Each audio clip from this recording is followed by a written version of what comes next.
Karen Whitmore stood waist-deep in the Willowbrook Community Pool at 6:47 a.m., fully clothed in her navy business suit, clutching a laminated copy of HOA Regulation 47.3b above her head like a battle standard. Pool water dripped from her perfectly styled blonde bob as she shouted at the maintenance crew. "This pool opens at 7 a.m. sharp, not 6:59, not 6:58. I'm conducting a compliance audit." The maintenance worker, Miguel, stared at her in bewilderment. "Ma'am, we're just checking the chlorine levels. Are you certified to interpret municipal water safety codes?" Karen interrupted, water sloshing around her as she waded toward him. Because according to Section 12 of the Community Handbook, only licensed personnel may. She never finished the sentence. Her sensible pumps lost traction on the pool's slippery bottom, and Karen Whitmore, HOA board president and self-appointed guardian of suburban order, plunged backward into the deep end with a spectacular splash that sent waves cascading over the pool deck. Miguel later told his wife it was the most beautiful thing he'd ever seen.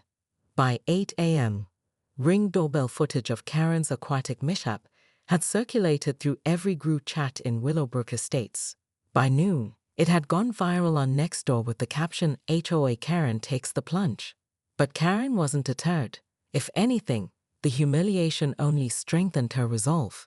Standing in her home office, now dressed in a crisp white blouse and pencil skirt, Karen surveyed her wall-mounted map of the neighborhood.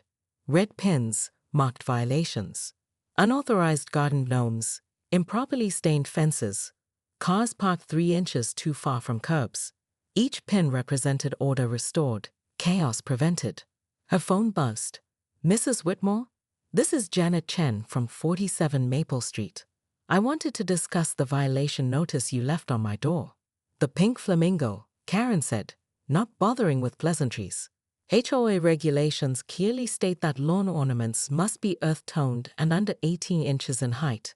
Your flamingo violates both provisions. But it's been there for 3 years. Previous oversight doesn't establish precedent, Mrs. Chen. The flamingo must go, or I'll be forced to escalate to the Architectural Review Committee." After hanging up, Karen felt the familiar surge of satisfaction that came with enforcing rules. But lately, something else stood beneath that satisfaction, a restless energy that mere regulation enforcement couldn't satisfy. She needed a bigger challenge. Her gaze fell on the community center construction project across the street. The contractor's trucks had been parking on residential streets instead of the designated staging area. Perfect. Karen grabbed her clipboard and headed out, unaware that 3 streets over, the other HOA board members were holding an emergency meeting about her increasingly aggressive enforcement tactics. Bob Martinez, the board treasurer, was reading aloud from a list of complaints. 17 formal grievances this month alone, he said grimly. "She's measuring grass height with a ruler, people, a ruler." What none of them knew was that Karen's crusade was about to take a much darker turn. Karen's investigation of the construction site began at dawn. Armed with her tablet, measuring tape, and an industrial-grade flashlight, she documented every infraction: trucks extending beyond property lines by 4.7 inches, coffee cups discarded in non-designated areas, and, most egregiously, a portable toilet positioned 12 feet from the sidewalk instead of the required 15. "Excuse me," called Tom Bradley, the project foreman. "You can't be here without a hard hat." Karen turned, her eyes gleaming with the fervor of someone who'd found a new violation. "Actually, this is common area property, which falls under HOA jurisdiction.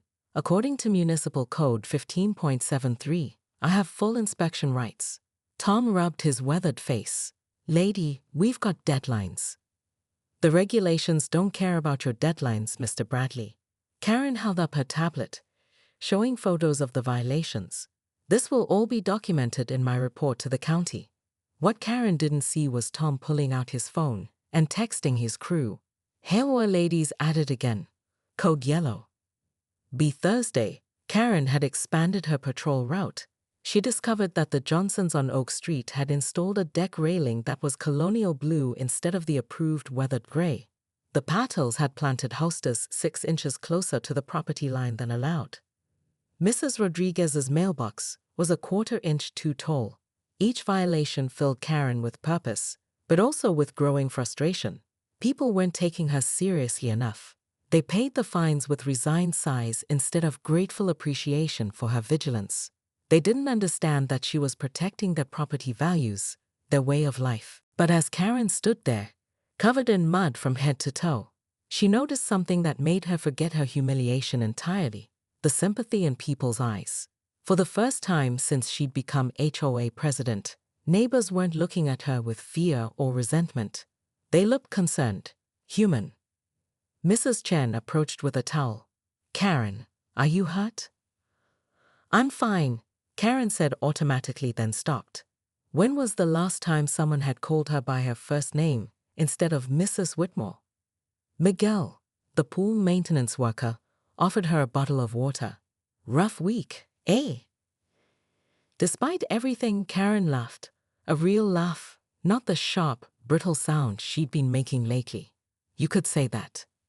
As the crowd dispersed and the emergency vehicles departed, Karen found herself alone with Tom Bradley. She expected anger, maybe threats of a lawsuit. Instead, he looked thoughtful. "You know," he said, "if you're really concerned about community standards, we could use someone with your attention to detail on the oversight committee. The county requires civilian monitors for public construction projects." Karen blinked, mud still dripping from her hair. "Are you offering me a job?" "I'm offering you a purpose that doesn't involve measuring people's mailboxes at midnight." 3 months later, Karen Whitmore remained HOA board president, but her enforcement style had evolved considerably. She still carried her clipboard and measuring tape, but now she also carried cookies for the construction crews and had learned everyone's first names. The community center opened on schedule with only minor violations, all of which Karen had documented, reported, and helped resolve through proper channels instead of dramatic confrontations. But late at night, when she walked her expanded patrol route, Karen sometimes paused at the filled-in foundation pit where she'd had her second unexpected baptism. The spot was marked now with a small memorial plaque that read, "In honor of community standards and second chances." What the plaque didn't mention was the envelope Karen had found in her mailbox that morning, unmarked, containing only a photograph of herself from the construction site incident and a typed note: "Some people never learn. This isn't over." Karen had smiled when she read it, tucked the note into her enforcement binder, and added a new red pin to her neighborhood map. After all, every good HOA president needed a worthy challenge. Friday evening, Karen attended the monthly board meeting, expecting commendation for her thoroughness. Instead, she walked into an intervention. "Karen," said board member Lisa Park, her voice carefully modulated, "we need to talk about your recent intensity." Intensity? Karen's laugh was sharp. "I preferred dedication to excellence." Bob Martinez slid a folder across the table. "These are complaints about your enforcement methods. Mrs. Chen says you stood in her driveway for 3 hours timing how long her guests' cars were parked there. The guest parking rule clearly states you measured the Hendersons' rose bushes at midnight." Lisa interrupted. "Their ring camera caught you crouching in their flower bed with a ruler." Karen felt heat rising in her cheeks. Those roses exceeded the height restriction by 2 inches. 2 inches. Do you understand what happens to property values when standards slip? "We understand you're passionate," said Dave Kamar, the newest board member, "but residents are talking about calling for a vote of no confidence." The room fell silent. Karen stared at the faces around the table, people she considered allies in the fight against suburban decay. Now she saw them clearly. Weak, compromised, willing to let chaos creep in for the sake of being nice. "Fine," she said, standing slowly. "If you won't support proper enforcement, I'll handle it myself." After she left, the board members sat in uncomfortable silence until Dave spoke. "Should we be worried?" Bob was already pulling up the HOA bylaws on his laptop. "There's an emergency clause that allows for immediate removal of board members who act against community interests." "How do we prove that?" Lisa asked.